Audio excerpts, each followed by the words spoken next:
Глава 6. На следующий день Сабрине не оставалось ничего другого, как идти в кузницу самой. Джанет ничего не сказала о том, что ей нужно в ту сторону, и если Сабрина сама не сходит туда во время обеденного перерыва, то замок так и останется сломанным еще несколько дней. В перерыве, даже не съев обед, который Бекки передала для нее через Джанет, Сабрина отправилась в направлении кузницы. С каждым шагом девушка все больше и больше волновалась. Она пришла на конюшню, даже не зная, кого здесь спросить, но потом с облегчением подумала, что именно сегодня у Райлана вполне мог бы быть выходной. Почувствовав себя немного смелее, Сабрина пошла в направлении широкой двери, которая виднелась за стойлами. Ей показалось, что оттуда доносился какой-то шум. Как раз в этот момент Райлан распахнул дверь кузницы, решив выйти из жаркого помещения, чтобы подышать свежим воздухом. «Извините меня», – сказал он, резко остановившись и вытирая рукавом пот со лба. «Я не заметил вас, Сабрина». «Нет, это я виновата», – возразила Сабрина. Она немного повернулась и стала пятиться от Райлана. «У меня сломан замок. Мистер Сангрен сказал принести его сюда». А Райлан взял протянутую ему вещь и стал рассматривать ее. «Это замок от двери в вашу квартиру?» – спросил он тихо. Сабрина кивнула и посмотрела ему в глаза, для чего ей пришлось запрокинуть голову. «Значит, на вашей двери нет замка?» «Сейчас нет». Только теперь Райлан понял, что чувствовала Джанет – страх за безопасность этой девушки. Он снова осмотрел замок и увидел, что починить его было очень просто. Затем поднял глаза на Сабрину. Вдруг, не говоря ни слова, Райлан сделал шаг к Сабрине, быстро схватил ее за плечи, приподнял и опустил в лохань с водой, которая стояла в 4 футах слева. В ответ девушка возмущенно посмотрела на мужчину. «Райлан Джарвик!» – воскликнула Сабрина. «Что это значит? Это моя новая юбка!» «Ваша юбка загорелась!» – отвечал он, но Сабрина не слышала его. «Джанет подарила ее мне только вчера». «Вот, позвольте, я помогу вам!» Сабрина смерила его гневным взглядом, но все же позволила ему помочь ей выбраться из лохани. Райлан легко поднял ее и поставил на пол. С одежды Сабрины струйками стекала вода, и девушка тут же выпрямилась и приготовилась высказать все, что она об этом думала. Но Райлан наклонился к ней и повторил свои слова. «Вы горели! Вашу юбку охватил огонь!» Сабрина удивилась и попыталась повернуться, чтобы посмотреть на свою юбку сзади. И тут только Райлан заметил, какой у девушки теперь был вид. Ее белая блузка, намокнув, стала совсем прозрачной. «Я сейчас принесу свой пиджак», – начал Райлан, но Сабрина не поняла его. «Здесь не холодно. Я просто вернусь домой и переоденусь». «Постойте!» – сказал Райлан, но Сабрина уже шла к выходу. Райлан догнал ее у дверей и накинул на плечи пиджак. Сабрина оглянулась, уже не сердясь, но еще более смутившись. «Это моя вина!» – начал Райлан, не дав Сабрине заговорить. «Я не имел права подпускать вас к кузнице. Простите меня!» Сабрина не была каменной и потому не могла не откликнуться на сочувствие, которое она прочитала в глазах Райлана. «Спасибо вам за то, что потушили огонь», – сказала Сабрина, впервые немного расслабившись. «Я не получила ожогов». С этими словами она начала снимать пиджак, чтобы вернуть его хозяину, но руки Райлана коснулись ее плеч. «Ваша блузка», – начал он. «Она обгорела?» – спросила Сабрина, пытаясь ее разглядеть. «Намокла», – закончил свое предложение Райлан. Тут Сабрина наконец услышала то, что он хотел сказать, и замерла, но только на мгновение. Потом порывисто завернулась в пиджак. И только полностью закутавшись в него, она снова подняла глаза на Райлана. «Я только сбегаю домой и переоденусь. Не волнуйтесь из-за пиджака и простите меня». Сабрина снова поблагодарила его и ушла. Она срезала путь по переулку, пересекла боковые улицы и как можно быстрее дошла до своей квартиры. Джанет не будет знать, что с ней произошло, но девушка не хотела, чтобы кто-то на улице заметил ее в таком виде.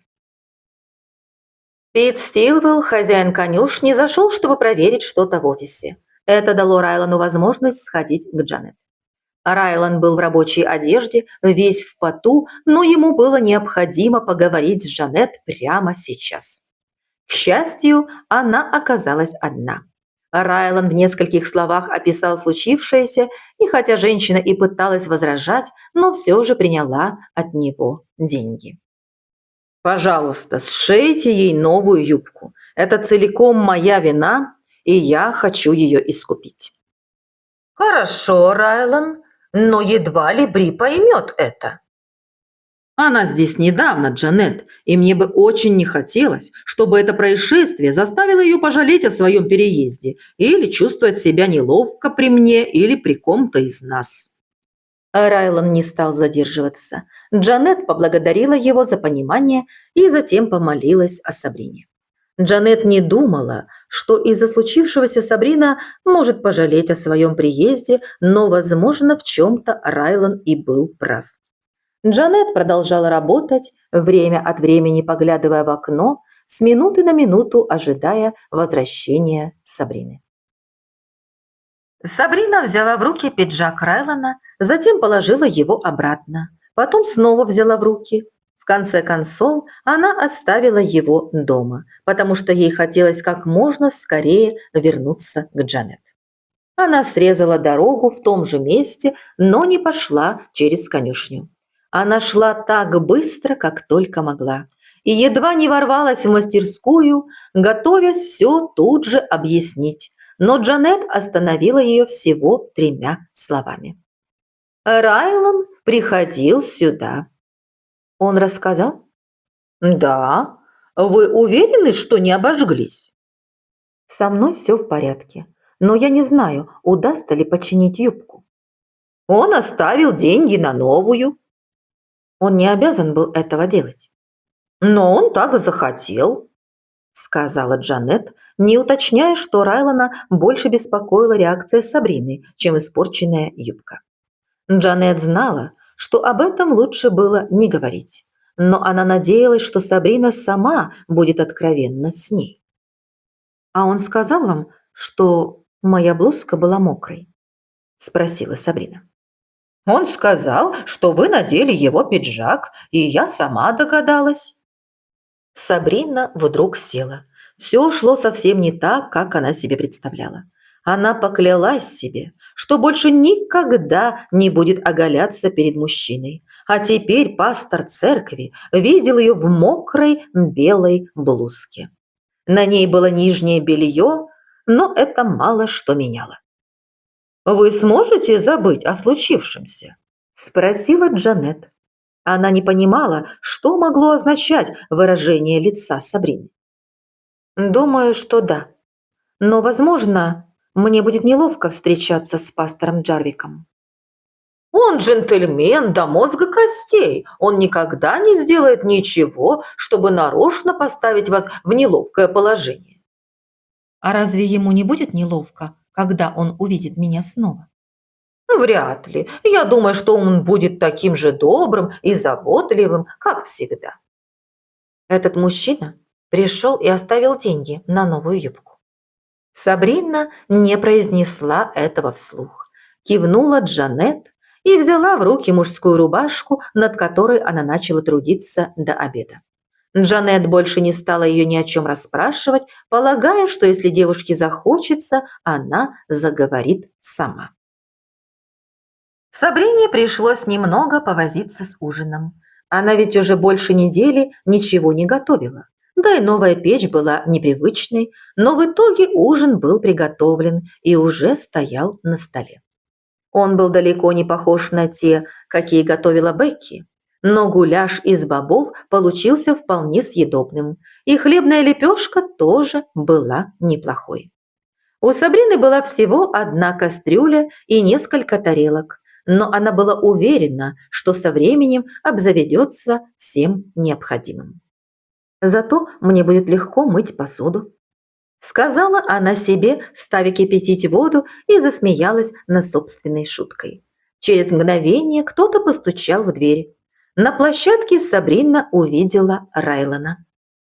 «Добрый вечер», – произнес он тихо. Райлан держал в руках замок, который она принесла на починку в кузницу. «Я решил зайти и установить его». «А я совсем забыла о нем», – призналась Сабрина. «Спасибо». «Пожалуйста», – ответил Райлан, подходя к двери и принимаясь за работу. Сабрина какое-то время наблюдала за ним, не зная, что ей делать. «У вас чем-то вкусно пахнет», – наконец заметил Райлан. «А, это гуляш. Я только что его приготовила. Хотите попробовать?» «Я уже поел, но все равно спасибо». «Я готовила его в первый раз», – призналась Сабрина, сама не зная, зачем она это сказала. «Здесь или вообще?» «Здесь». «Ну и как?» «Думаю, что все удалось. Позавчера Бекки помогла почистить печь, поэтому та почти не дымила». «Бекки, просто чудо! Вы когда-нибудь ели ее печенье?» «Нет, кажется, не ела». «Когда я дохожу до полного отчаяния, то начинаю делать непрозрачные намеки, и она проявляет ко мне снисхождение». Сабрина засмеялась. Эти слова звучали очень смешно из уст уверенного в себе сильного мужчины. «Можете смеяться», – сказал Райлан, все еще прилаживая замок. «Но когда вы попробуете ее печенье, вы просто не сможете без него жить. И тогда, как и все мы, вы будете умолять, чтобы она его снова испекла». Сабрина невольно улыбнулась, хотя в этот момент он не смотрел на нее и не видел ее улыбки. «Мне нравится ее хлебный пудинг», – сказала Сабрина. «Она даже меня научила его печь». «Нет, этого я никогда не ел», – сказал Райлан. «Теперь мне придется пару раз намекнуть ей насчет пудинга». Сабрине снова захотелось рассмеяться. Он совершенно откровенно говорил о том, что ему нравилась приготовленная Бекки еда, и нисколько не стеснялся употребить слово «умолять». «Ну вот», – сказал Райлан, и Сабрина подняла глаза и заметила, что он смотрит на нее. «Вы, оказывается, умеете улыбаться». «Я что, мало улыбаюсь?»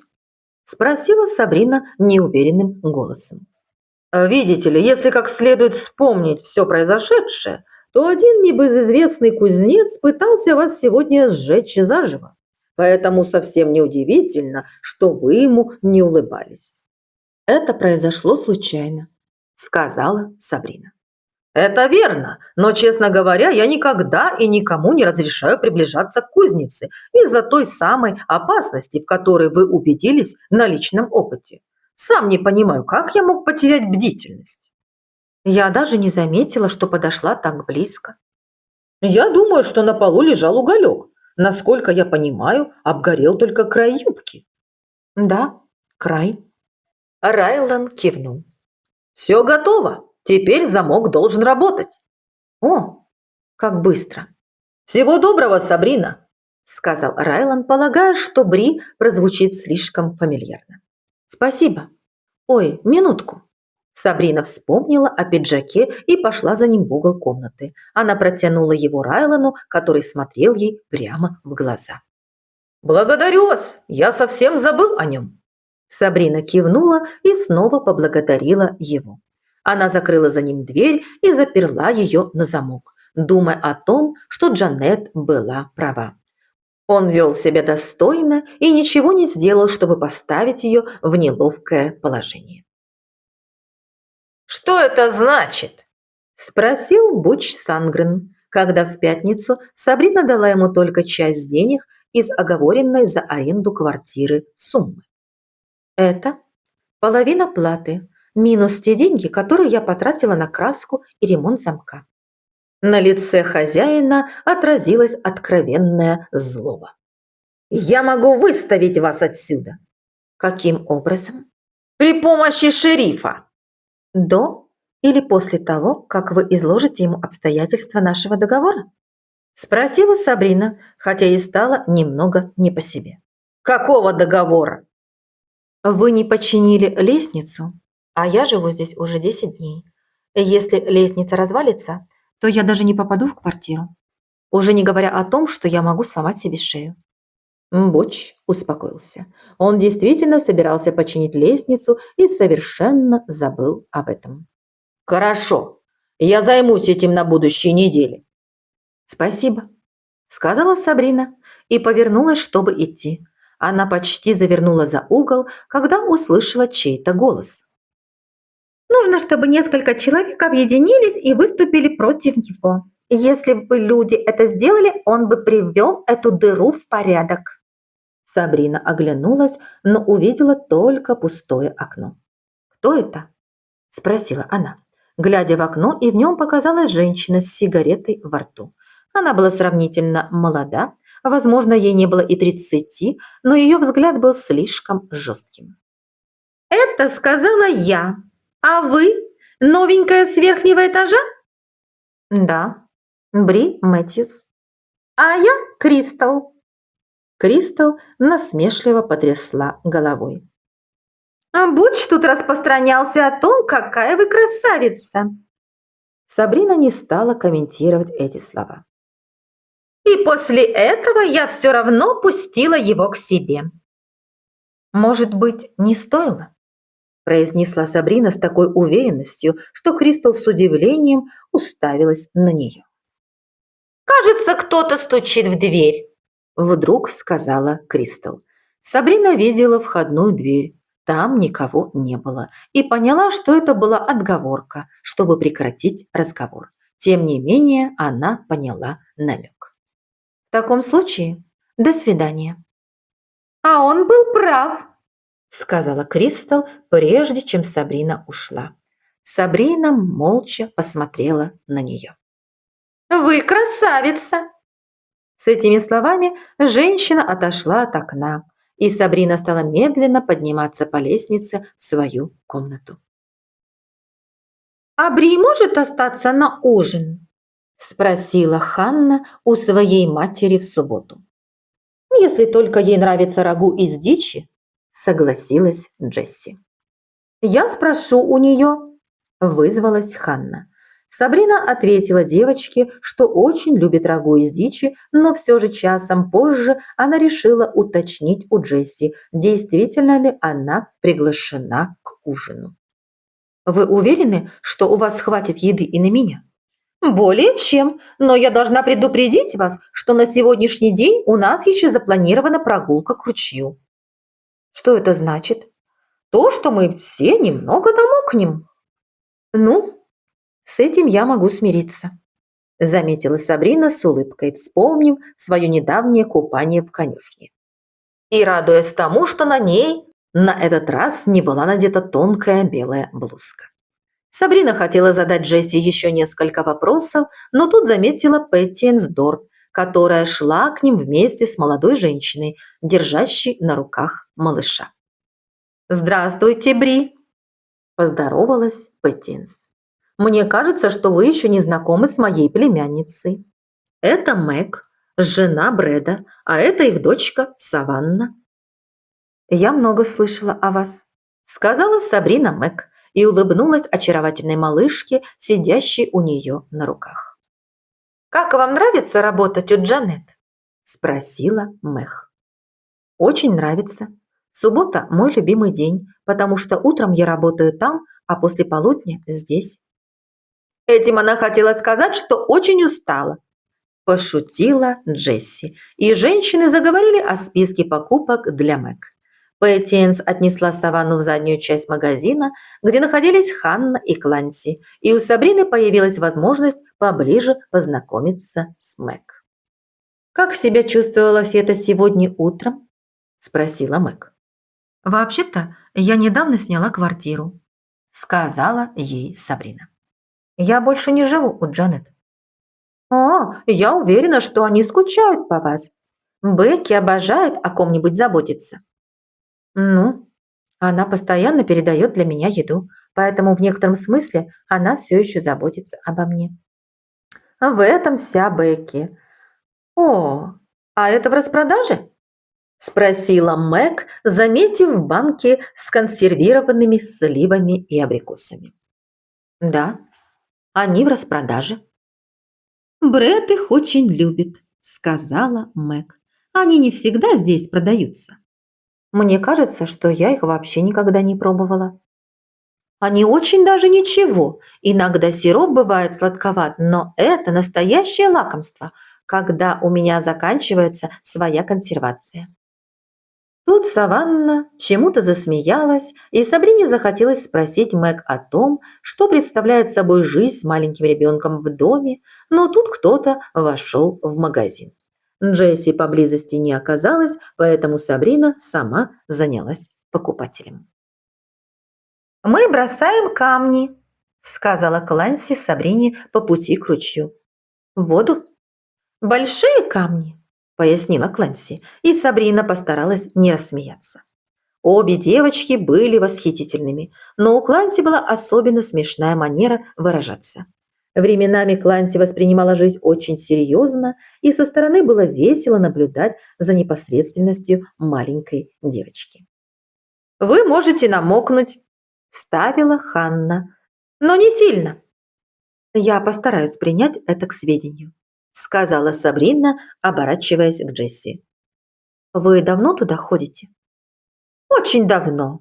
После целой рабочей недели, проведенной в магазине, мне просто необходимо куда-то выйти в субботу вечером». «А что вы делаете зимой?»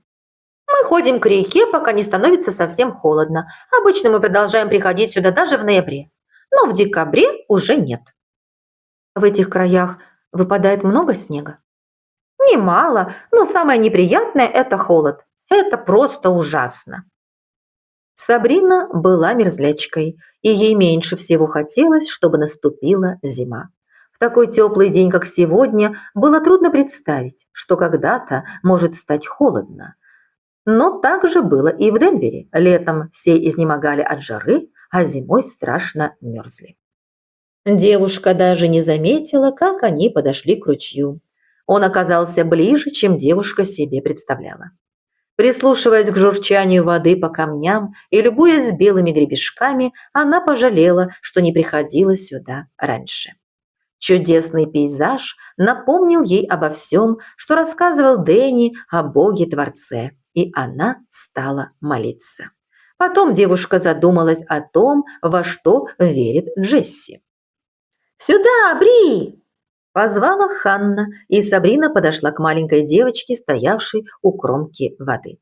С этого момента время пролетело незаметно, и все действительно немного намокли.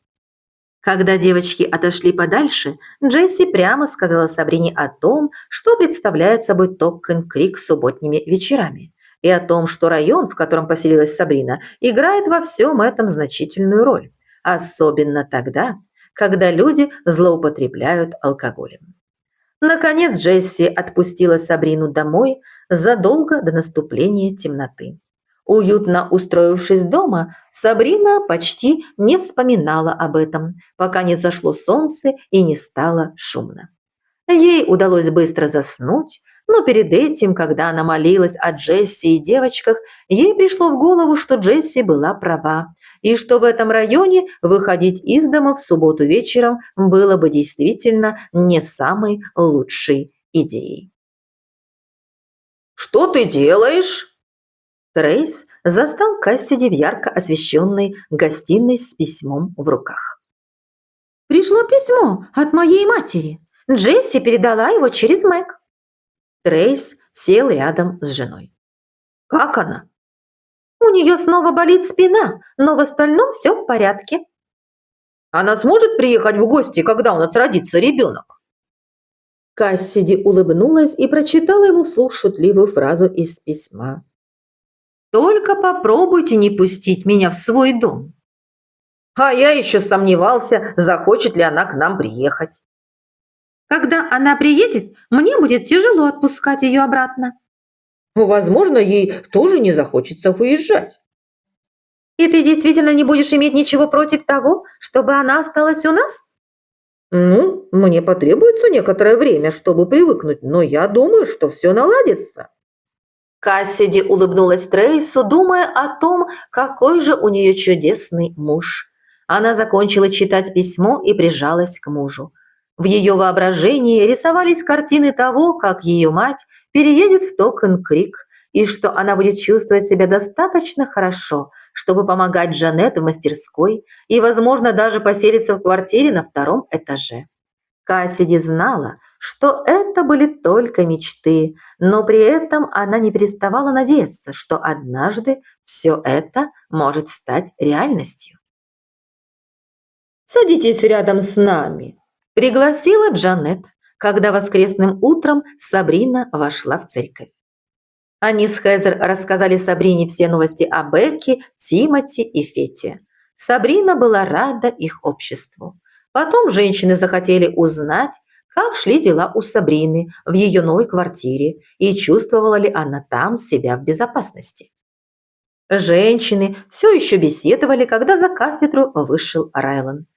Сабрина сидела в благоговейном молчании и молилась. Эти люди приняли ее как лучшего друга и обращались с ней с большой любовью.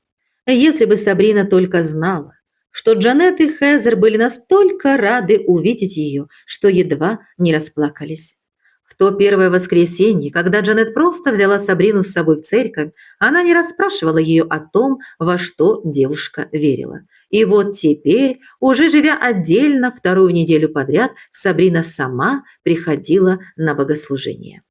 Райлан уже начал свою проповедь, а женщины все еще молились и прославляли Бога за то, что Он так заботится о них.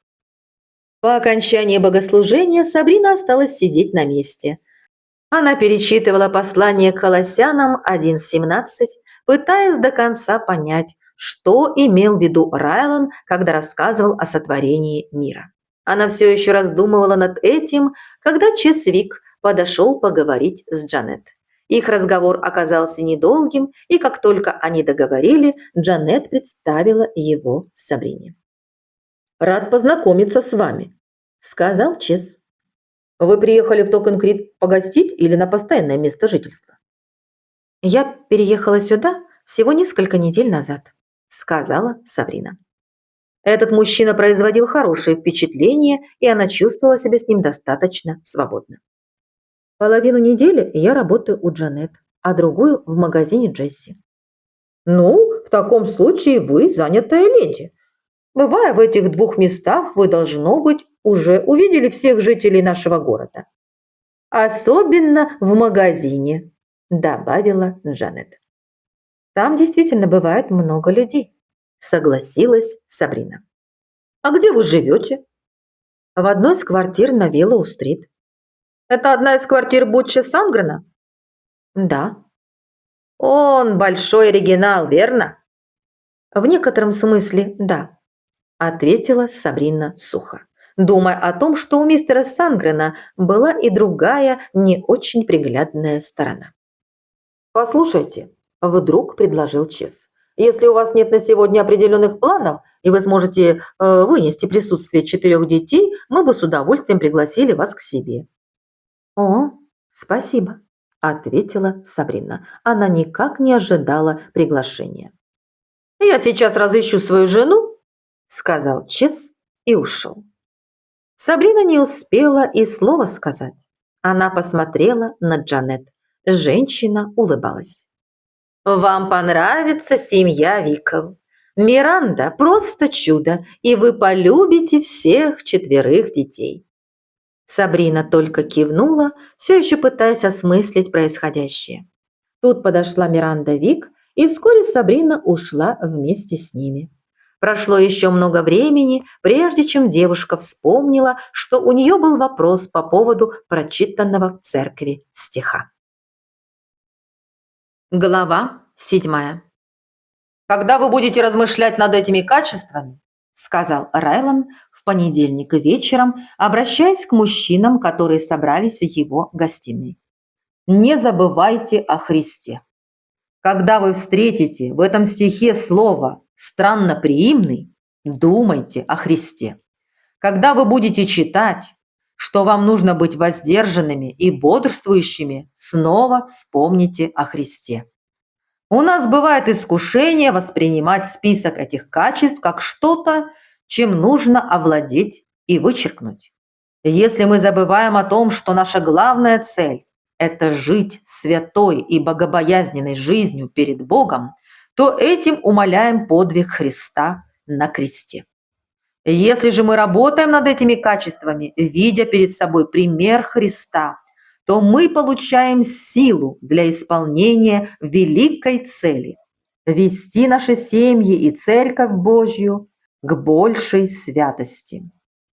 После этого присутствующие обсудили вопрос Брэда и Дэрила Редмана о том, почему руководители церкви не могут избираться из новообращенных.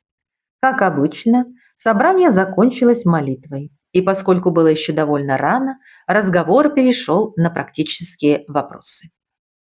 «Как у вас с финансами, Рай?» – спросил Трейс. «Вы планируете и дальше работать в конюшне?» «Планирую, Трейс, но не потому, что у меня нет ни цента. Мне по-прежнему приятно сознавать, что моя работа в конюшне облегчает финансовое бремя нашей церкви. Кроме того, эта работа дает мне прекрасную возможность общаться с жителями города. Временами Пит слишком сильно рассчитывает на мою помощь, но я думаю, что это не страшно». «Как идет сбор денег на краску?» – спросил Дэрил. «Я думаю, что мы их почти собрали», – сказал Райлан. «Тебе нужно обратиться к Чессу, если хочешь получить точную информацию». Следующие 30 минут мужчины обсудили еще много других вопросов, после чего разошлись по домам. Райлан вышел проводить их на крыльцо. Он, как всегда, радовался совместно проведенному времени. Потом он вернулся в гостиную, тихую и опустевшую, и стал молиться за каждого из своих товарищей.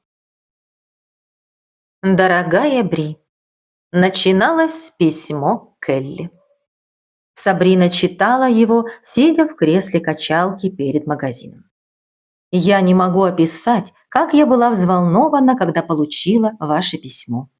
После вашего отъезда я много дней плакала и молилась. И теперь вести о том, что в Токен-Крик вас взяла на работу хорошая женщина, заставили меня снова плакать и молиться еще больше. Я уверена, что у вас много новостей, поэтому, пожалуйста, пишите мне чаще. Здесь все скучают по вас, но больше всех мы с Дэнни. Напишите нам подробнее про общину и про ваших новых друзей. Вы, наверное, представляете, как нам не терпится узнать обо всем этом. Наша самая большая новость состоит в том, что Лиза снова в положении. Она чувствует себя хорошо, но очень устает, поскольку ей приходится заботиться о Джоше и Дельте». Сабрина читала быстро, пока не дошла до последнего абзаца, в котором Келли делилась с ней тем, чему учит ее Бог. «В последнее время я читала книгу «Бытия» и восхищалась Богом нашим Творцом. Для меня это не новая тема, но у меня появились кое-какие новые мысли. Когда у меня возникает искушение прятаться от Бога из-за моих грехов или каких-то недостойных мыслей, я должна помнить, что Он все равно все знает. Он – Творец.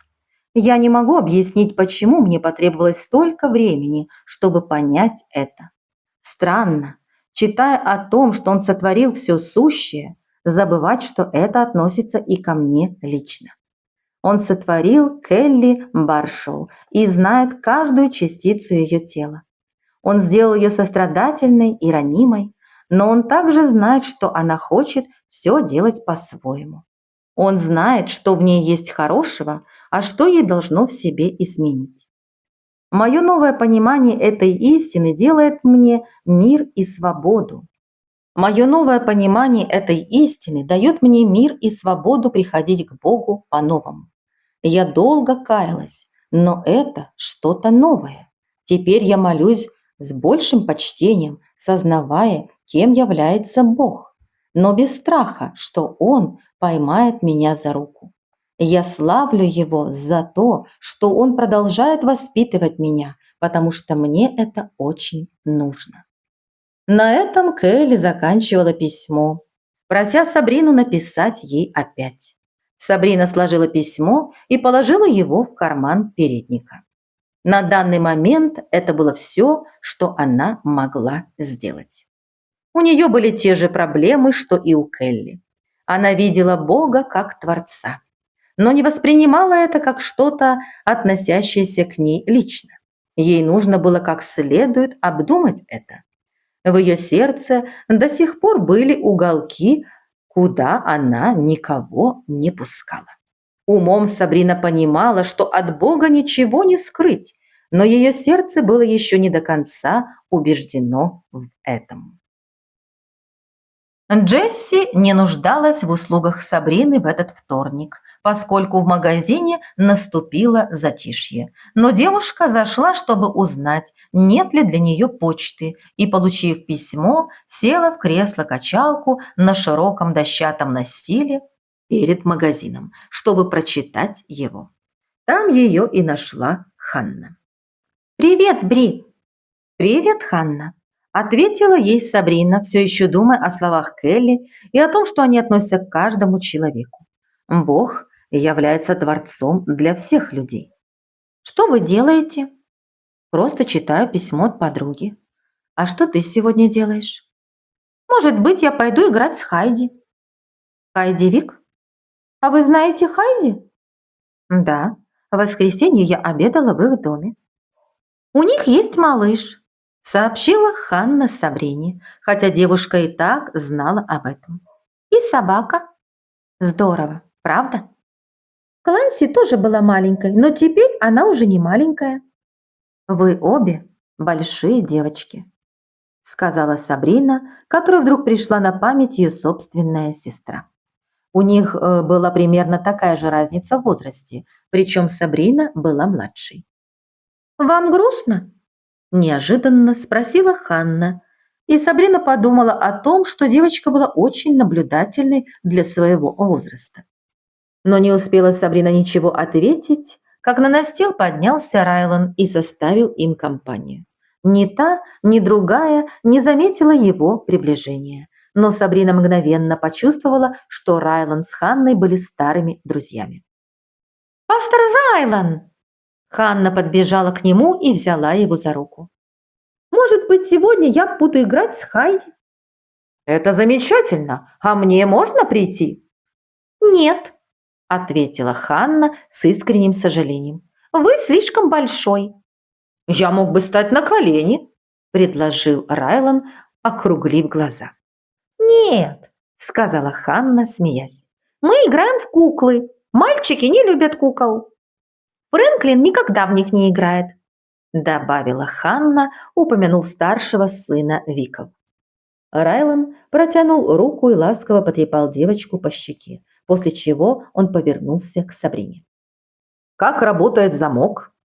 «Очень хорошо, спасибо». «Отлично!»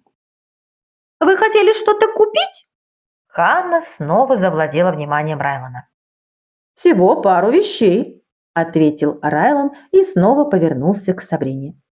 «Вы сегодня не работаете?» Покупателей почти не было, и Джесси дала мне выходной. «Ой, спасибо вам за деньги на юбку. На этой неделе Джанет сошьет мне новую». «Я рад», – сказал Райлан, но тут в его глазах зажегся лукавый огонек. «У нее хватит ткани?» Сабрина засмеялась, но ничего не ответила, и Ханна взяла Райлана за руку и повела в магазин. На этот раз Сабрина не забыла о стихе, но не знала, следует ей спрашивать об этом пастора или нет. Она думала об этом стихе всю обратную дорогу до своей квартиры, но так и не нашла ответа на свой вопрос. «Мы можем половить рыбу», – предложила Кланси Сабрине вечером того же дня. Ханна ушла к Викам. Сабрина успела написать письмо Келли, постирать кое-какие вещи и развесить их сушиться в своей квартире. Потом ей стало жаль Джесси, и она пригласила Кланси провести остаток дня с ней. Они осмотрели квартиру Сабрины, прогулялись к Джанет и теперь брели вдоль ручья. «Я не умею ловить рыбу». «Не умеете?» «Нет, мне очень жаль. Мама умеет ловить рыбу, но ей приходится работать в магазине». Сабрина подумала о том, как было бы хорошо, если бы она могла иногда заменять Джесси, но она еще слишком мало знала, чтобы самостоятельно вести дела в магазине. «Ой, смотрите!» – сказала Кланси. «Это мистер Вик и пастор Райлан». «Постой, Кланси!» – окликнула ее Сабрина, но девочка бросилась вперед. Сабрина догнала ее, понимая, что они помешают мужчинам, и ощутила это особенно остро, когда те, заметив их, поднялись на ноги. У обоих на траве остались лежать Библии. Сабрине было крайне неловко. «Ханна ушла поиграть с Хайди, а я не смогла пойти», – говорила Кланси, когда Сабрина подошла ближе. «Бри не умеет ловить рыбу, и мы просто смотрели на воду». «Простите, что мы побеспокоили вас», – начала Сабрина, но мужчины и слышать не хотели никаких извинений. «Вы не умеете ловить рыбу?» – спросил Чес трагическим голосом. «Если бы я знал это раньше, когда приглашал вас на обед, я бы не поступил так опрометчиво. Не говоря уже о воскресных собраниях общины», – продолжил шутку Райлан. «Об этом нужно будет всем рассказать». Сабрина рассмеялась, но Кланси не поняла шутки. «Мама может научить вас», – серьезно предложила маленькая девочка, и взрослые перестали смеяться. «Это было бы замечательно», – сказала ей Сабрина. «Но ты должна понять, что пастор Райлан и мистер Вик просто пошутили». Сабрина бросила взгляд на Райлана, и поскольку Кланси сейчас смотрела на него, он все еще, продолжая шутку, сокрушенно тряс головой. Сабрина прикрыла рукой рот, но так и не смогла сдержать смеха. «Я думаю, что мы пойдем дальше», – предложила Сабрина, взяв девочку за руку. «До свидания», – добавила она, не теряя времени. «Вы выше мистера Вика», – заговорила Кланси, как только мужчины попрощались с ними. «Ты так думаешь?» «Ну, не выше пастора Райлана. Никто не выше пастора Райлана». Несколько мгновений мужчины смотрели им вслед, и эти слова донеслись до них. После этого они снова сели на траву. Эта лужайка была их излюбленным местом для бесед. Они приходили сюда на протяжении всего лета. «Как прошел воскресный обед?» – спросил Райлан Чеса. «Очень хорошо. Миранда поинтересовалась у Сабрины про церковь в Денвере, и у меня создалось впечатление, что девушка действительно верующая. Новообращенная, но верующая. Она рассказывала, почему она уехала из Денвера?» «Да, она сказала, что с этим городом у нее связано много тяжелых воспоминаний. И один из ее друзей предложил ей познакомиться с нашей общиной». Райлан снова представил себе, насколько далеко был Денвер от Токен-Крик, а потом задумался о том, от каких тяжелых воспоминаний могла бежать такая молодая девушка, как Сабрина. Ему пришли мысли о возможном жестоком обращении со стороны кого-то из членов ее семьи. Это довольно сильно беспокоило его, но он был вынужден напомнить себе, что не владеет никакими фактами. «Она определенно трудолюбива», – заметил Чес. «И хороша собой». Райлан засмеялся. «Вы невозможный человек, вы знаете об этом?» «Ну, вы уже упустили Кассиди, а ведь вы не становитесь моложе». «Я совсем не был влюблен в Кассиди, и вам это известно». Чес не стал продолжать этот разговор, но Райлан понимал, что вопрос встанет снова. Просто таков уж был Чес, который вбил себе в голову, что Райлану нужна жена. «Сегодня вы, должно быть, работаете в швейной мастерской?» – предложила Кристал, увидев Сабрину в среду утром. «А это вы, Кристал?» Оглянулась Сабрина, обращаясь к пустому окну, в котором через некоторое время появилось лицо соседки. «Да». «Что вы сказали?» «Что сегодня вы, должно быть, работаете в швейной мастерской». «Почему вы так решили?» «Вы никогда не надеваете белое, когда идете на работу в магазин?» «А откуда вы знаете, где я работаю?» «Я много чего знаю».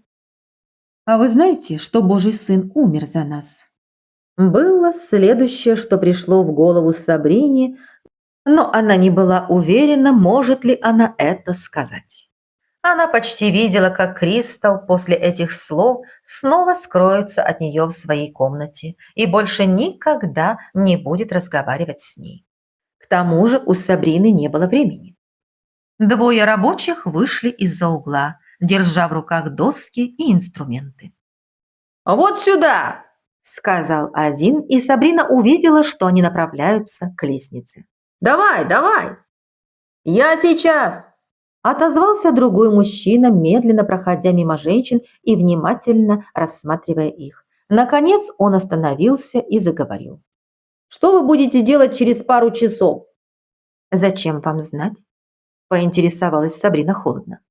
«Нам платят за работу, и мы вчетвером могли бы...» «Как вы смеете?» Набросилась на него Сабрина, не давая ему договорить. «Проходите мимо». Рабочему не понравилось то, как она его прогнала, и ругательства, которые вылетели из его рта, заставили Сабрину гордо вскинуть голову. Однако он видел, что гнев в ее глазах был самым настоящим, и послушно пошел своей дорогой. «Вам не следовало делать этого», – сказала Кристал неубедительно. «Чего именно?» «Говорить за меня». Сабрина смерила ее взглядом. «Жаль, что вы так низко себя цените». Кристал ничего не ответила, а Сабрина была слишком расстроена, чтобы продолжать разговор. Она сказала женщине, что ей пора на работу, и ушла. «О чем только я думала?» Сетовала Сабрина на себя и на Бога всю дорогу до мастерской Джанет. «Я сняла эту квартиру, потому что она дешевая, и теперь выясняется, что моя соседка – проститутка. Она выглядит так же, как и все, отчаявшаяся и голодная, и я ничего не могу сделать, Господи. Я даже не предполагала, что так может получиться. Как только я услышала цену за квартиру, тут же согласилась. И соседка не захотела слышать то, что я ей говорила. Возможно, она в безвыходном положении, и ей неоткуда ждать помощи. У меня нет денег, чтобы помочь ей, и я, конечно же, не могу обещать ей, что она сможет найти другую работу. Токен-Крик намного меньше Денвера. Возможно, она никогда не сможет вырваться из подобного образа жизни в таком маленьком городке. К тому времени, когда Сабрина дошла до мастерской Джанет, ее щеки пылали. В любое другое время Джанет заметила бы это немедленно. Но сейчас у нее сломалась швейная машинка, и у Джанет было срочное поручение для Сабрины. «Пожалуйста, разыщите Райлана. Он сегодня должен быть в кузнице. Попросите его прийти и посмотреть машинку, как только у него найдется для этого время. А если вы вдруг увидите Кассиди, Брэда или Трейса, то пригласите сюда. Они тоже в этом разбираются. Я сомневаюсь, что кто-то из них окажется в городе, но никогда ведь не знаешь наверняка». Сабрина снова вышла на улицу, говоря себе, что она на время должна забыть о Кристал и о том разговоре с рабочим. В данный момент у нее есть работа и конкретная задача. Девушка просто постаралась выбросить из головы события прошедшего утра, даже не помолившись о Кристал. «Я думаю, что теперь все в порядке», – говорил Райлан мистеру Фалькону из банка. Тот просил подковать свою лошадь, и Райлан только что это сделал. «Спасибо, Райлан. Эта лошадь обошлась мне в копеечку, и я не хотел бы, чтобы она захромала». «Ну, она определенно красивая», – сказал Райлан, похлопывая животное по крупу. Тут он поднял глаза и заметил, что в широкий дверной проем конюшни вошла Сабрина и встала в сторонке, чтобы не мешать их разговору. А Райлан был готов уже пойти к ней навстречу, но мистер Фалькон еще не закончил. «Ее левая передняя нога кажется мне немного опухшей. Вы ничего не заметили?» «Нет». «Она у нее ведущая?» «Не думаю, но не могли бы вы посмотреть еще раз?»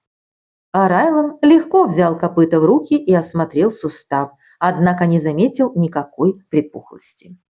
«Я ничего не замечаю, мистер Фалькон, но лучше всего обратиться к братьям Мартинам. Они лучшие специалисты в городе, когда дело касается лошадей». «Да, я так и сделаю. Спасибо вам, Райлан». Как только мистер Фалькон ушел, Райлан подошел к Сабрине, но девушка стояла к нему спиной. Казалось, она внимательно изучает паутину на стене, и Райлану ничего не оставалось, как встать рядом и вместе с ней понаблюдать за работой паука. Сабрина не заметила, что мистер Фалькон уже ушел. Продолжая разглядывать стену, девушка заметила железные крюки, висевшие чуть ниже паутины. Одни были больше, другие меньше, и Сабрина протянула руку и сняла один маленький крюк с гвоздя. Повернувшись, она увидела за своей спиной Райлана. «Вы их продаете?» «Да. Большие крюки по 6 центов, а такие, как у вас в руках, по 3. «А как их вешать?» Райлан взял крюк из ее руки и показал ей верхушку. «Вы можете повесить его на гвоздь или сначала вставить в него гвоздь, а потом покрепче забить его в стену». «А гвозди вы продаете?» «Ну, я думаю, что если вы купите крюк и вам понадобится гвоздь, мы дадим его вам бесплатно». Сабрина задумчиво кивнула, думая о том, куда было бы лучше всего повесить кастрюлю на кухне. В данное время у нее не было для кастрюли другого места, кроме как на плите. «Вы для этого пришли?» – спросил Райлан, почти зная, что она ответит. «О, нет!» – воскликнула Сабрина, вспомнив причину своего прихода. «У Джанет сломалась швейная машинка, и она просила меня сказать вам об этом». Райлан кивнул. «Передайте Джанет, что Пит, возможно, не придет до самого обеда, но как только он появится, я сразу же отправлюсь к ней». «Спасибо», – сказала Сабрина и пошла к выходу. «Вы, кажется, хотели купить крюк?» – спросил Райлан, которому хотелось поговорить с ней подольше. «Не на этой неделе», – ответила Сабрина. «Может быть, на следующей». «А что изменится на следующей неделе?» Райлана разбирало любопытство, и он не удержался от вопроса. «У меня будет немного больше денег и молоток». «Вы всегда можете воспользоваться моим», – предложил Райлан, хотя его первым побуждением было сказать, что он сам прибьет ей этот крюк. «О, благодарю вас. Я буду на это рассчитывать». «Увидимся позже», – сказал Райлан, заставляя себя отвернуться, несмотря на сильное искушение продолжить беседу с Сабриной Мэтьюс. «Это для миссис Потс. Она живет на Бонд-стрит в голубом доме. А это для миссис Горник. Она живет через 2 дома оттуда». Поскольку машинка не работала, Джанет шила руками, а Сабрина занималась доставкой. Это было необычно для мастерской Джанет.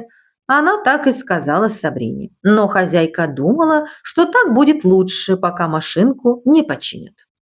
День выдался погожим, не облачко на небе, к тому же было тепло. Сабрине нравилось ощущать, как ветер обдувает ее лицо, а ее темные волосы будто впитывают в себя теплые солнечные лучи. Она настолько ушла в свои ощущения, что не сразу заметила, что заблудилась. Ей казалось, что она нашла нужную улицу, но на ней не было никаких голубых домов. Тогда девушка посмотрела в другую сторону и, к счастью, заметила Пэтти Энсдорн, которая развешивала белье в заднем дворе своего дома. И Сабрина подошла к ней. «Доброе утро!» – поздоровалась она с Пэттинс.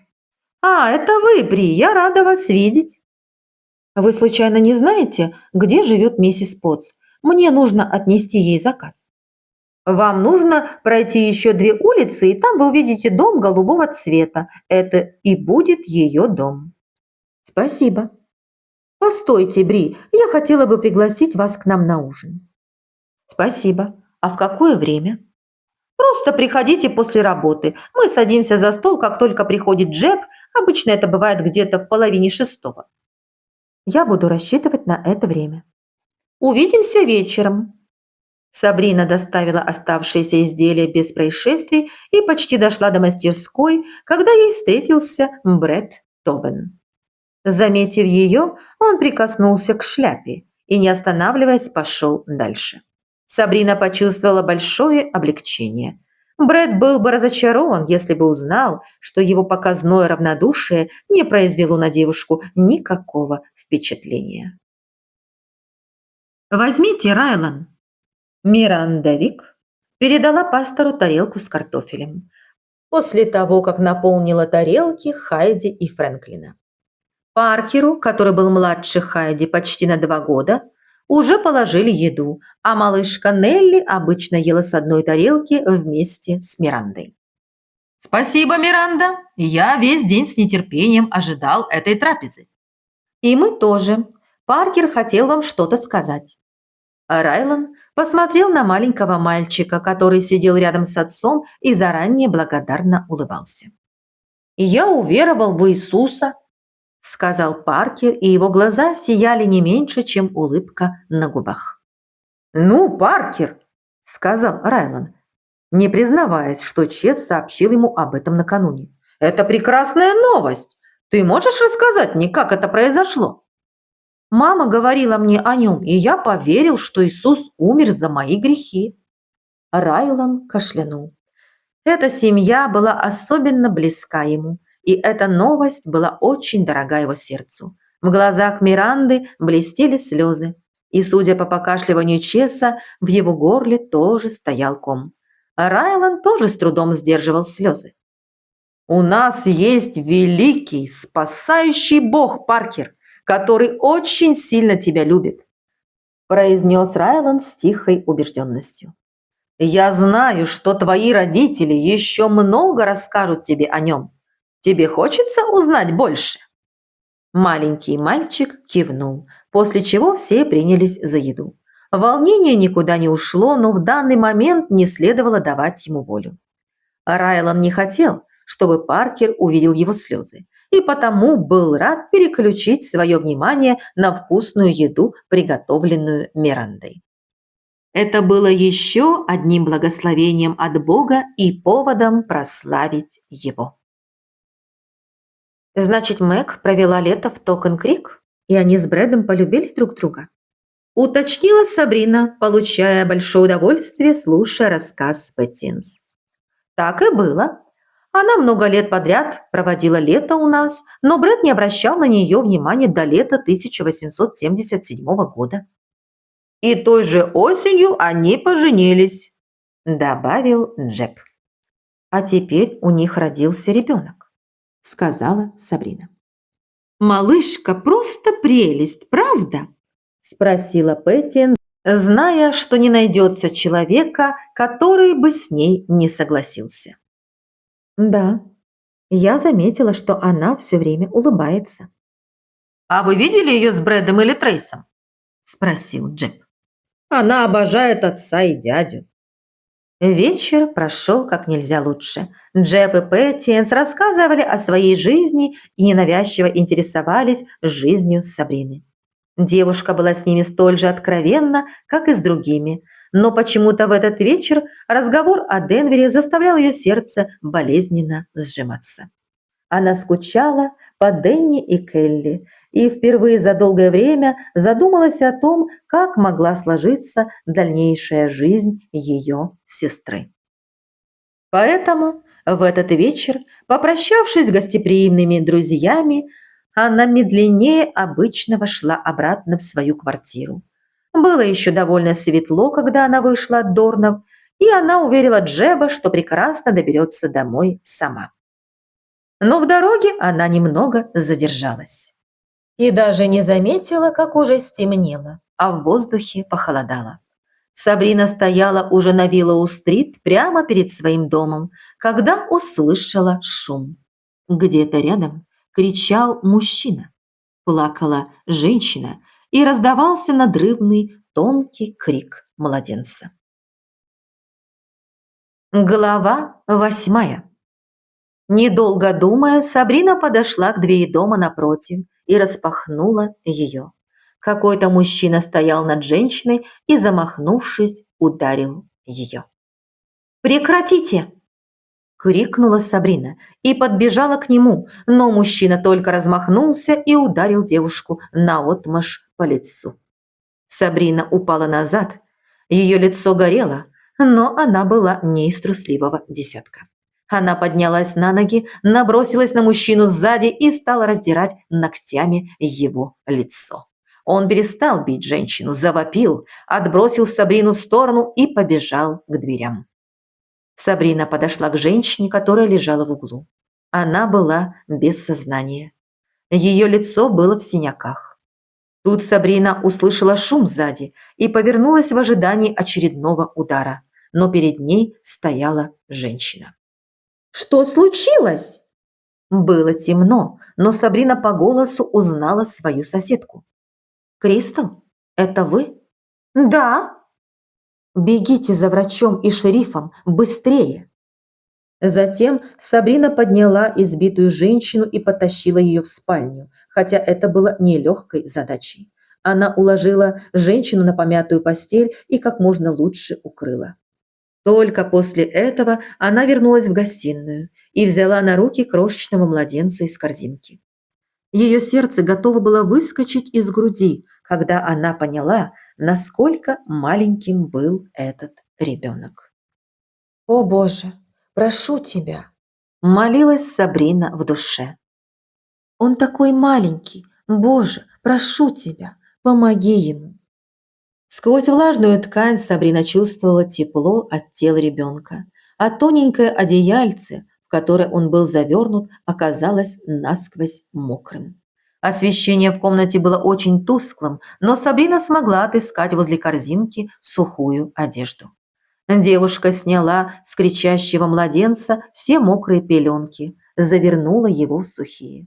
Потом крепко прижала к себе. Это была девочка, и такая маленькая, что даже пуповина у нее еще не отпала. И едва Сабрина успела успокоить малышку, как в дверях появился незнакомый мужчина. Он представился шерифом Кадерли и спросил, что случилось. «Здесь избили женщину, и я положила ее на кровать». Нейт больше ничего не сказал и пошел в спальню. Держа малышку на руках, Сабрина села на единственный имеющийся в комнате стул и стала молить Бога о чуде. Райлан не пробыл дома и 10 минут, когда за ним зашел один из помощников Нейта, Льюис Варнер. На этот раз причиной была не перестрелка, а избиение женщины. Она была в тяжелом состоянии, да еще к тому же у нее был новорожденный ребенок. Райлан вошел в маленькую квартирку, состоявшую из одной комнаты и спальни, и увидел сидящую в углу Сабрину с младенцем на руках. Чувства, которые охватили его в этот момент, удивили его самого, но он не стал терять времени на расспросы. Нейт поджидал его у дверей спальни, и Райлан направился прямо туда. Там уже находился доктор Эрц, и пострадавшая женщина что-то рассказывала ему слабым голосом. Райлан вошел и подождал, пока доктор окажет ей первую помощь. Затем взял стул и придвинул его к кровати. «Я пастор Райлан Джарвик. Вы можете сказать, как вас зовут?» «Элиза», – прошептала женщина. «Моя малышка». «С вашей малышкой все в порядке. Она в соседней комнате, моя знакомая держит ее на руках. Вы хотите увидеть вашу дочь?» Райлан заметил, что шериф пошел за Сабриной. Пастор не отводил взгляда от Элизы и увидел, как ее лицо прояснилось при виде новорожденной, которая уже спокойно лежала на руках у Сабрины. «Сколько вашей малышки?» – спросил Райлан. 2 дня. «Как ее зовут?» – продолжал спрашивать Райлан. «Мирабель». «Вам нужно покормить ее», – велел доктор, который ранее осмотрел ребенка. «Ей нужно молоко». «Я помогу», – сказала Сабрина и дождалась, когда мужчины выйдут. Было непросто. Это был первый ребенок Элизы, но в конце концов малышка начала сосать. «Вы новенькая», – сказала Элиза, когда малышка стала кушать. Она смотрела на Сабрину опухшими глазами. «В каком смысле?» «Хорошенькая девушка, в плохом районе». «Не верьте всему, что вы слышите», – сказала Сабрина, наблюдая за тем, как малышка ест. Элиза еле слышно вздохнула и закрыла глаза.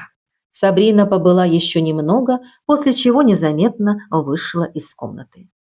И только когда Сабрина вышла из спальни, мужчины заметили на ее лице след от удара. Шериф Нейт и Том Коллер, его помощник, сразу же стали расспрашивать Сабрину о том, что произошло. «Я помню не все. Он бил женщину, и я бросилась на него. И тогда он ударил вас», – добавил шериф. «Я упала на спину, и он, наверное, тоже. Я сильно отцарапала ему лицо. Это я точно помню». Все это время Райлан внимательно наблюдал за ней, думая о том, что он не знает другой женщины в городе, которая проявила бы такое самообладание в подобной ситуации. Шериф начал говорить что-то еще, но Сабрина не стала слушать. Она извинилась и вышла. Нейт не останавливал ее, но Райлан вышел на улицу за ней. «Кристал!» – окликнула Сабрина женщину, которая только что прошла мимо. Женщина вернулась. Из дома лилось совсем немного света, но этого было достаточно, чтобы Райлан мог разглядеть, как была одета эта женщина. «Что это был за мужчина?» – спросила Сабрина. «Он иногда заходит к Элизе», – сказала она, явно не желая называть его имя. «Я не думаю, что он знал о ребенке». «Он вернется?» «Непременно». Ее голос звучал более чем определенно. «Он живет у нее, когда бывает в городе». Ей нужна сиделка. «Я работаю». «Возьмите выходной на 1 ночь», – приказала Сабрина категоричным тоном. «Я пойду к ней», – с глубоким вздохом согласилась Кристал. «Но только после того, как уйдет шериф». Вряд ли он задержится надолго. Будьте поблизости. «Будет сделано, мамочка», – сказала Кристал со злым сарказмом. Но Сабрина проигнорировала это. «Я загляну к ней завтра». «Зачем?» «А разве не вы ей сказали?» Теперь в голосе Сабрины тоже слышался сарказм, что я красотка, которая попала в плохой район. Кристал не могла сдержаться и рассмеялась. «Кто это?» – спросила женщина, переведя дыхание, и Сабрина увидела за своей спиной огромную фигуру. «Здравствуйте», – произнес Райлан спокойно. «Меня зовут Райлан Джарвик, и я пастор той церкви, куда ходит Сабрина». «Я слышала о вас», – сказала Кристал. «Вы помогли Мэгги в прошлом году». «Как у нее дела?» «Думаю, что лучше». «Передайте ей от меня привет», – сказал Райлан и затем заговорил с Сабриной. «Я зайду в дом, чтобы узнать, не хочет ли Элиза помолиться со мной, а потом я провожу вас домой». «Это не так далеко», – начала было Сабрина, но Райлан уверенно взял ее за руку и повел в дом. Он не отпускал ее руку, пока они не зашли к Элизе в спальню. Стул все еще стоял около кровати, и Райлан сел на него. «Похоже, ваш ребенок рад снова оказаться у вас на руках», – сказал Райлан. Его голос был ласковым, когда он смотрел на спящую новорожденную. «Она хорошая девочка». А Райлан кивнул. «Шериф Кадерли посылает за мной, когда случается какое-нибудь несчастье. Так я оказался сегодня у вас. Мне пора уже уходить. Или же, если хотите, я могу помолиться вместе с вами, но это вам решать». «Я очень давно не молилась Богу, и я никогда не захожу в церковь». «Бог присутствует везде, и нам не обязательно находиться в здании церкви, чтобы помолиться. Мы можем призывать его с любого места». «Я не хочу, чтобы Бог был здесь», – сказала Элиза. «Это не больно-то подходящее место для Бога». «И все-таки он здесь, Элиза. Все время рядом. Но я не буду заставлять вас сейчас говорить об этом». Элиза неловко пошевелила головой на подушке, и Райлан встал. «Эй, красотка!» – окликнула Элиза, но Сабрина не повернулась. «Сабрина!» Райлан, заметив это, окликнул девушку по имени. «Элиза хочет поговорить с вами». Сабрина повернулась к лежащей на постели женщине и подошла ближе. «Спасибо за то, что вы позаботились о моей девочке». «Пожалуйста». «Кристал должна прийти сегодня вечером, а я навещу вас завтра». Элиза внимательно посмотрела на нее, но ничего не ответила. Сабрина тоже больше ничего не сказала. Она повернулась и вышла из комнаты. Там она увидела Райлана. Он ожидал ее. Не говоря ни слова, он пошел к выходу, явно намереваясь проводить девушку до дома, как и обещал. «Как вы оказались в этом доме?» – спросил Райлан, когда оба стояли у подножия лестницы, ведущей в квартиру Сабрины. Луна светила слабо, и они разговаривали почти в темноте. Я услышала крики женщины и вошла. «Из своей квартиры?» «Нет, я проходила мимо». В голове Райлана пронеслось столько упреков по поводу неосмотрительности девушки, что он с трудом успевал их до конца обдумать, но вслух ничего не сказал.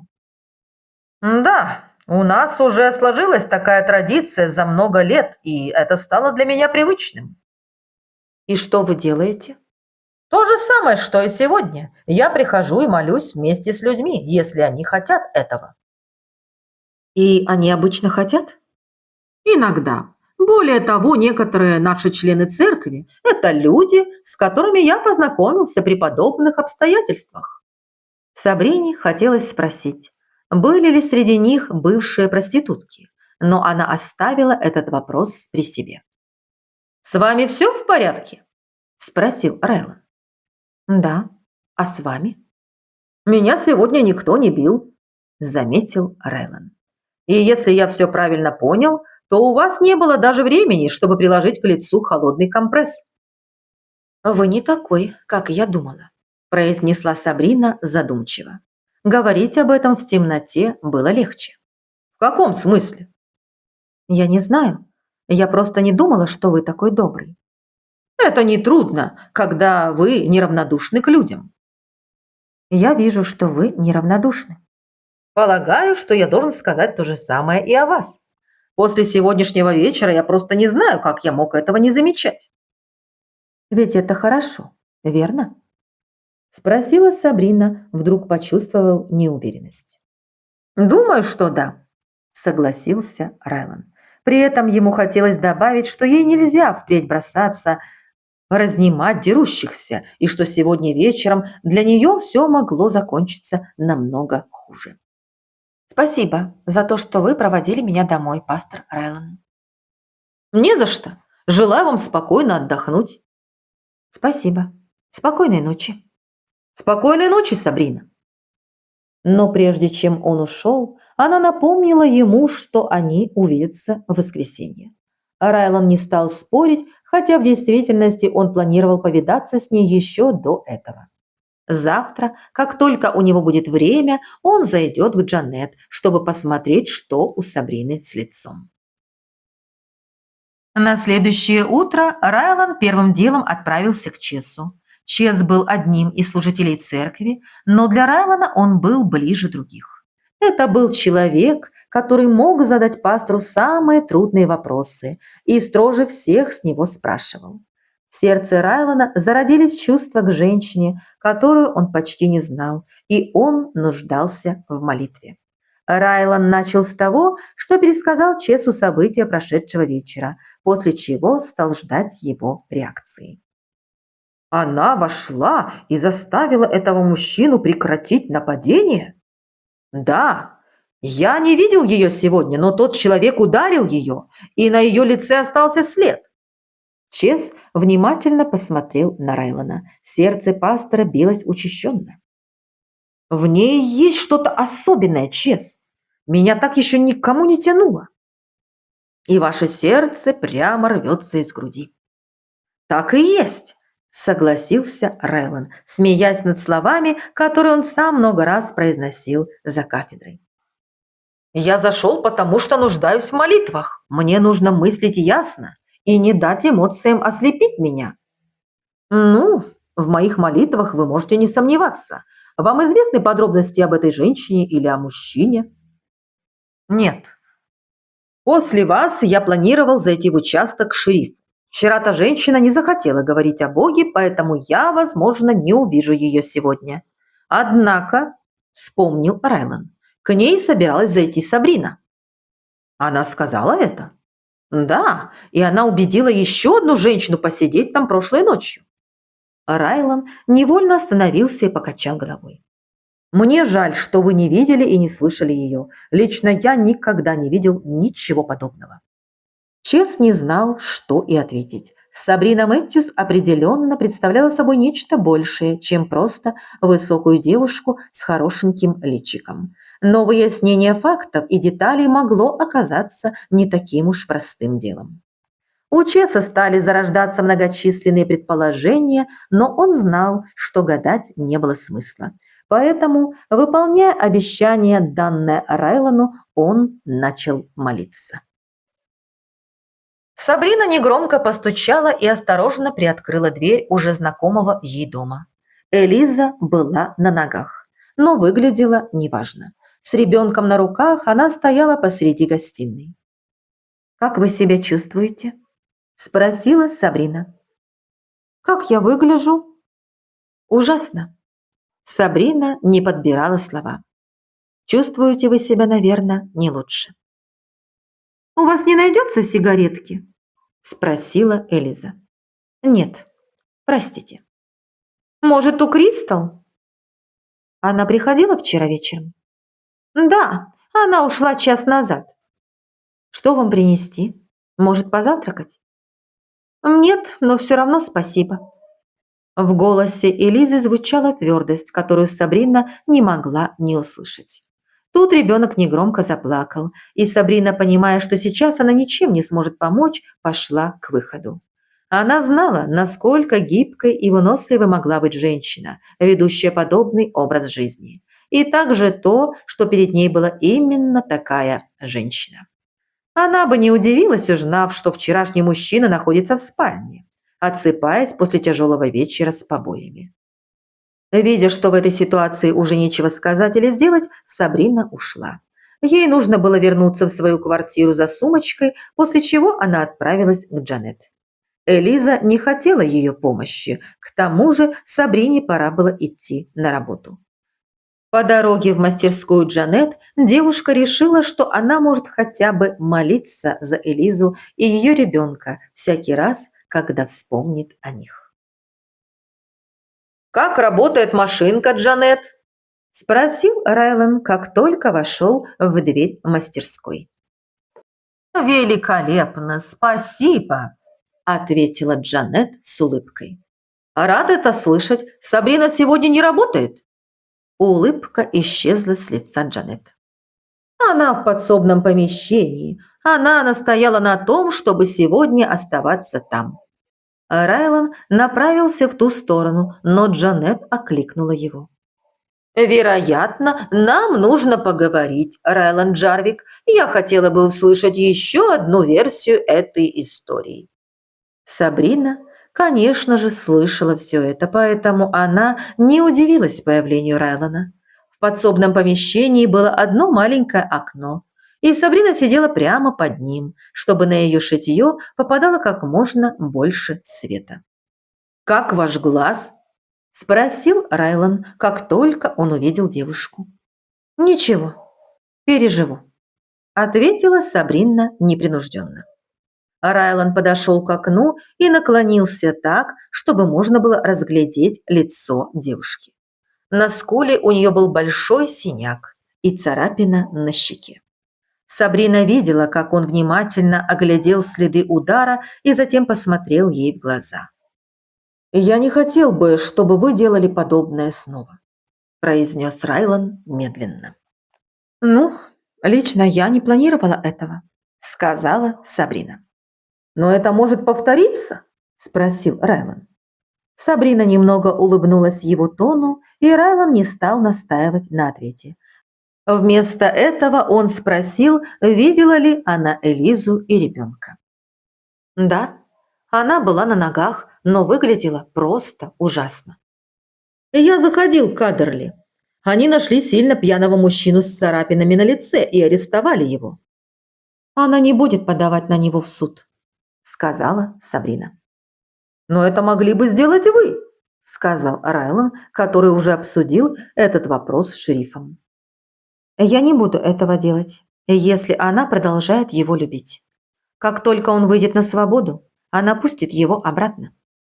Райлан кивнул, зная, насколько это справедливо. Сабрина подумала о том, что она может попытаться снова поговорить с пострадавшей, но не была уверена, что из этого что-то получится. Оба были погружены в свои мысли, когда появилась Джанет. «Что мне с ней делать?» – спросила она Райлана. «Дать себя так избить? Я прошу вас, Бри, переезжайте ко мне!» Сабрина улыбнулась словам Джанет, но ничего не сказала. Райлан изо всех сил старался не вмешиваться. Девушка нисколько не испугалась после всего, что произошло, и собиралась продолжать жить в том районе. «Ну, дамы», – сказал Райлан, чувствуя необходимость удалиться прежде, чем кто-нибудь спросит его мнение.